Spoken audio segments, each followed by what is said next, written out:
ব্যথিত হৃদয়, কষ্ট পেও না। তোমার রব সব দেখছেন।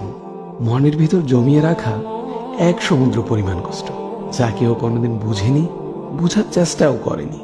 সে কষ্টের কথা তোমার রব তো জানেন। তিনি তোমার সহায় হয়েছেন বলেই তো তোমায় একাকিত্ব দিয়েছেন, যাতে তোমার কষ্টের কথা তোমার রবের কাছে বলে হালকা হতে পারো, তোমার দুশ্চিন্তার কথা রবকে বলে নিশ্চিন্ত হতে পারো। হে ব্যথিত হৃদয়, তুমি কি জানো না তোমার রব যে অসম্ভবকে সেকেন্ডের মধ্যেই সম্ভব করতে পারেন? তাহলে একাকিত্বকে তুমি কেন ভয় পাও? যে একাকিত্ব তোমায় বারবার রবের দিকে নিয়ে যায়, রবকে স্মরণ করিয়ে দেয়। হে ব্যথিত হৃদয়, কষ্ট পেও না। শীঘ্রই তোমার রব তোমাকে এত দিবেন যে তুমি সন্তুষ্ট হয়ে যাবে। ব্যথিত হৃদয়, কষ্ট পেও না। তোমার রব সব দেখছেন। মনের ভিতর জমিয়ে রাখা এক সমুদ্র পরিমাণ কষ্ট, যা কেউ কোনোদিন বুঝেনি, বুঝার চেষ্টাও করেনি। সে কষ্টের কথা তোমার